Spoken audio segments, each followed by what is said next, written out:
నమస్తే, welcome to our channel. నేను సిరి. రాజకీయాలలో వ్యూహాలు రచించడంలో చంద్రబాబు నాయుడు గారు అయితే దిట్ట. సో ఇప్పుడు జగన్మోహన్ రెడ్డి గారు కూడా అదే ఫాలో అవుతున్నారు. దీంతో నలుగురికి అయితే తన పక్కన ఉన్న నలుగురు వ్యక్తులకైతే ఇంకా టాటా గుడ్ బై చెప్తున్నట్టు మరి వార్తలు వస్తున్నాయి. ఇందులో ఎంతవరకు వాస్తవం ఉంది ఏంటి అనేది మనకి వివరించడానికి ఈ రోజు మనతో పాటు ఉన్నారు ప్రముఖ senior journalist, political analyst CS Rao garu. నమస్కారం సార్. సార్, ఇప్పుడు చూస్తుంటే రాజకీయాల్లో వ్యూహాలు రచించడంలో చంద్రబాబు నాయుడు తర్వాతనే ఇంకెవరైనా అని చెప్పేసి నేను నా చిన్నప్పటి నుంచి అయితే వింటున్నాను సార్. సో అదే ఇప్పుడు ఫాలో అవుతున్నారు జగన్మోహన్ రెడ్డి గారు. దాంతో తన పక్కన ఉన్న నలుగురిని తీసేసి వాళ్ళకి టాటా బాయ్ బాయ్ చెప్దామని చెప్పేసి అనుకుంటున్నారు అని చెప్పేసి మరి అంటున్నారు. ఇందులో ఎంతవరకు వాస్తవం ఉంది? ఒక దెబ్బ తగిలితే గానీ మళ్ళీ రివ్యూ చేసుకోరు ఎవరైనా సరే. అలాగే జగన్మోహన్ రెడ్డికి ఇప్పుడు రాజకీయంగా చావు దెబ్బ తగిలింది. అసలు ఎక్కడ మిస్టేక్ జరిగింది, ఎందుకు ఈ చావు దెబ్బ తగలాల్సి వచ్చింది అనేది జగన్మోహన్ రెడ్డి రివ్యూ చేసుకున్నటువంటి క్రమంలో అలా పార్టీని మళ్ళీ ఎలా బలోపేతం చేయాలి, అసలు పొరపాటు ఎక్కడ జరిగింది, ఎక్కడ మిస్యూజ్ జరిగింది అనే దాని మీద రివ్యూ చేసుకున్న తర్వాత చంద్రబాబు నాయుడు 2019 నుంచి 2024 వరకు తెలుగుదేశం పార్టీని ఏ విధంగా బలోపేతం చేసుకుంటూ వచ్చాడో అదే తరహాలో వైఎస్ఆర్ కాంగ్రెస్ పార్టీని నెక్స్ట్ ఎలక్షన్కి సిద్ధం చేయాలనేటువంటి ఒక ఆలోచనకు జగన్మోహన్ రెడ్డి వచ్చాడు.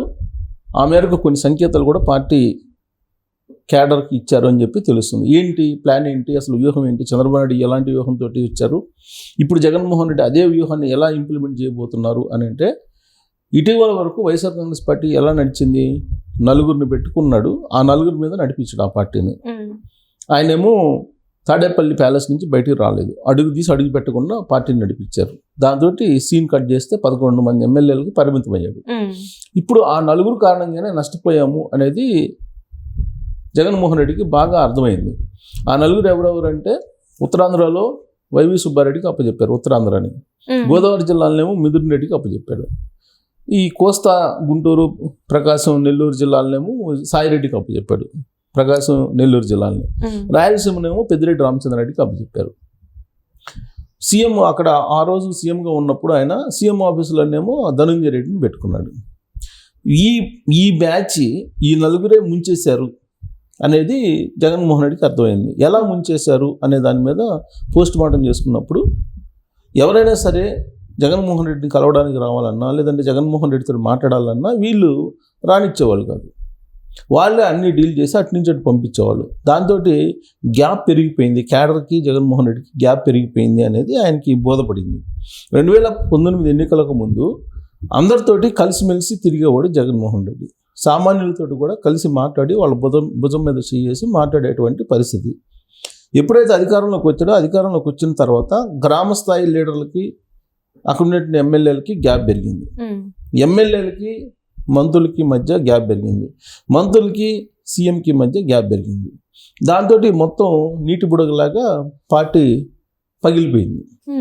సో ఇప్పుడు మళ్ళీ దీన్ని రీకన్స్ట్రక్షన్ చేయాలి అని అంటే చంద్రబాబు నాయుడు మార్గంలో నడవాలి అనేటువంటి అభిప్రాయానికి జగన్మోహన్ రెడ్డి వచ్చినట్టు తెలుస్తుంది. ఏంటి చంద్రబాబు నాయుడు అనుసరించినటువంటి మార్గం అంటే, చంద్రబాబు నాయుడు క్యాడర్కి ఫుల్ ప్లెడ్జ్డ్గా టైం ఇచ్చారు 2019లో అధికారం కోల్పోయిన తర్వాత. అలాగే నాయకులతోటి డైరెక్ట్గా ఆయనే మాట్లాడేవాళ్ళు, ఎక్కడ కూడా మధ్యవర్తులు ఉండేవాళ్ళు కాదు, మొత్తం తానై పార్టీని నడిపాడు. ఎక్కడ కూడా మధ్యలో ఉండేటువంటి వాళ్ళు మిస్యూజ్ చేయడానికి అవకాశం లేకుండా పార్టీని బిల్డప్ చేసుకుంటూ వచ్చారు. ఆ తర్వాత తన వారసంగా లోకేష్ని ప్రమోట్ చేసుకుంటూ వచ్చాడు, సక్సెస్ అయ్యారు. సో ఇప్పుడు అదేవిధంగా జగన్మోహన్ రెడ్డి ఆయనే గ్రామ కమిటీల వరకు కూడా వెళ్ళి ఆయనే పర్యవేక్షించాలి అనేటువంటి ఒక ఆలోచన చేస్తున్నారు. సాధారణంగా ఏంటి, పార్టీ నిర్మాణం ఎలా ఉంటుంది తెలుగుదేశం పార్టీది, గ్రామ కమిటీలు ఉంటాయి, మండల కమిటీలు ఉంటాయి, జిల్లా కమిటీలు ఉంటాయి, రాష్ట్ర కమిటీ ఉంటుంది, పొలిట్ బ్యూరో ఉంటుంది. సేమ్ అలాగనే జగన్మోహన్ రెడ్డి చేస్తే పార్టీ నిర్మాణం ఈ పార్టీ జరిగి ఉండేది. కానీ ఇప్పటికి కూడా వైఎస్ఆర్ కాంగ్రెస్ పార్టీ నిర్మాణం గ్రౌండ్ లెవెల్లో క్షేత్రస్థాయిలో లేదు.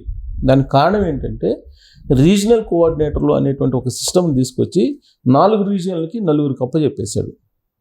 వాళ్ళేమో సామంతరాజులు, ఈయనేమో రాజులాగా ఫీల్ అయిపోయి పార్టీని వాళ్ళ మీద వదిలిపెట్టారు. వాళ్ళేమో కింద క్యాడర్ను లీడర్లని వదిలిపెట్టేశారు. దాంతో పార్టీ బలహీనపడింది వైఎస్ఆర్ కాంగ్రెస్ పార్టీ. అందుకే ఈ రీజనల్ కోఆర్డినేటర్లు అనే వాళ్ళు ఉన్నారు కదా, వైవి సుబ్బారెడ్డి, మిథున్ రెడ్డి, సాయిరెడ్డి, పెద్దిరెడ్డి రామచంద్రారెడ్డి, ఈ నలుగురిని పీకి పడేయాలి అనేటువంటి ఒక నిర్ణయం తీసుకున్నారు. సో రీజనల్ కోఆర్డినేటర్లు అనేటువంటి సిస్టమే ఇక ఉండదు వైఎస్ఆర్ కాంగ్రెస్ పార్టీలో అనేది ప్రాథమికంగా జగన్మోహన్ రెడ్డి ఇచ్చినటువంటి సందేశం. సో ఏ విధంగా ఉండబోతుంది రాబోయేటువంటి రోజుల్లో అని అంటే సేమ్ తెలుగుదేశం పార్టీ లాగానే జిల్లా కమిటీలు ఉంటాయి, మండల కమిటీలు ఉంటాయి, గ్రామ కమిటీలు ఉంటాయి, అలాగే రాష్ట్ర స్థాయిలో రాష్ట్ర కమిటీ ఉంటుంది, పొలిట్ బ్యూరో ఉంటుంది. వీళ్ళందరికీ అనుసంధానం డైరెక్ట్ జగన్మోహన్ రెడ్డి. సో జిల్లా కమిటీలైనా డైరెక్ట్గా కలవచ్చు జగన్మోహన్ రెడ్డిని, లేదు మండల కమిటీ లీడర్లైనా పోయి కలవచ్చు. అలాగే అనుబంధ సంఘాలకు సంబంధించిన చైర్మన్లు వీళ్ళందరూ కూడా ఇంతకుముందు వరకు ఈ రీజనల్ కోఆర్డినేటర్లను ఏర్పాటు చేశారు కదా, వాళ్ళని మాత్రమే కలిసేవాళ్ళు. ఇది మండల కమిటీలు కానీ జిల్లా కమిటీలు కూడా జగన్మోహన్ రెడ్డిని కలిసేటువంటి పరిస్థితి ఉండేది కదా. అప్పుడు రీజనల్ కోఆర్డినేటర్ల వరకే కట్ అయిపోయేది. సపోజ్ పెద్దిరెడ్డి రామచంద్రారెడ్డి ఉన్నాడు, 4 రాయలసీమ జిల్లాలకి ఆయన ఇన్ఛార్జి కాబట్టి ఆ 4 రాయలసీమ జిల్లాలకు సంబంధించినటువంటి జిల్లా కమిటీలు మొత్తం పెద్దిరెడ్డి రామచంద్రారెడ్డిని మాత్రమే కలిసేవాళ్ళు, జగన్మోహన్ రెడ్డి దగ్గరికి వచ్చేవాళ్ళు కాదు. అక్కడ ఏం జరుగుతుందో జగన్మోహన్ రెడ్డికి తెలిసేది కాదు క్షేత్రస్థాయిలో. అలాగే విజయసాయిరెడ్డి, నెల్లూరు ప్రకాశం జిల్లాలో విజయసాయిరెడ్డి చూసేవాళ్ళు. ఆ జిల్లా కమిటీలన్నీ విజయసాయిరెడ్డి దగ్గర పరిధిలో ఉండేవి. విజయసాయిరెడ్డి ఏం చెప్తే అది చేసేవాళ్ళు. జగన్మోహన్ రెడ్డికి తెలియదు విజయసాయిరెడ్డి ఏం చెప్పాడు, ఏం చేస్తున్నాడు క్షేత్రస్థాయిలో అనేది తెలిసేది కాదు. అలాగే ఇక గోదావరి జిల్లాలకు వచ్చేటప్పటికి మిథున్ రెడ్డి మొత్తం ఆ జిల్లా కమిటీలు ఆయన ఏం చెప్తే జిల్లా కమిటీలు అది చేసేవాళ్ళు. అంతవరకు సెట్ అయిపోయేది. పైన మిథున్ రెడ్డి జగన్మోహన్ రెడ్డికి ఫీడ్బ్యాక్ ఇస్తే ఆయన ఇచ్చినట్టు ఫీడ్బ్యాక్ని నమ్మేవాడు. అలాగే వైవి సుబ్బారెడ్డి, ఇలా ఈ మొత్తం కలిపి ఈ రీజనల్ కోఆర్డినేటర్ల దగ్గర బ్రేక్ అయిపోయేది, జగన్మోహన్ రెడ్డి దగ్గర వచ్చేది కాదు.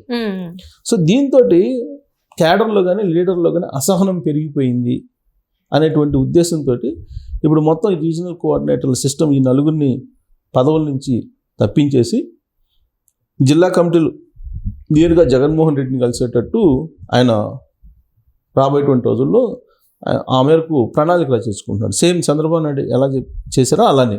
అలాగే భారతీ రెడ్డిని తన వారసురాలుగా రంగంలో దింపడానికి కూడా ప్లాన్ చేసుకుంటున్నారు.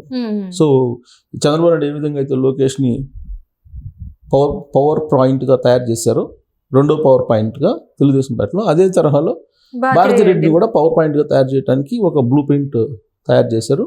నేరుగా జగన్మోహన్ రెడ్డిని కలిసే వాళ్ళు కలుస్తుంటారు, లేదు కలవలేని వాళ్ళు భారతీ రెడ్డిని అయినా కలిసి మొత్తం పార్టీని గ్రామ స్థాయిలో బలోపేతం చేయాలనేటువంటి ఒక వ్యూహాన్ని రచించారు. At the same time Telugu Desam party ఇప్పుడు మెంబర్షిప్ డ్రైవ్ని ప్రారంభించబోతుంది. వైఎస్ఆర్ కాంగ్రెస్ పార్టీ కూడా మెంబర్షిప్ డ్రైవ్ని ప్రారంభించడానికి రెడీ అవుతుంది. ఈ మెంబర్షిప్ డ్రైవ్ గ్రామ స్థాయి నుంచి కనుక ప్రారంభిస్తే పార్టీ బలోపేతం అవుతుంది. రాబోయేటువంటి సంవత్సరంలో వచ్చే ఏడాది స్థానిక సంస్థల ఎన్నికలు ఉన్నాయి కాబట్టి ఆ రోజుకి పార్టీ నిర్మాణం బలోపేతం చేయాలి అనేది ఆయన చేస్తున్నటువంటి ఆలోచన.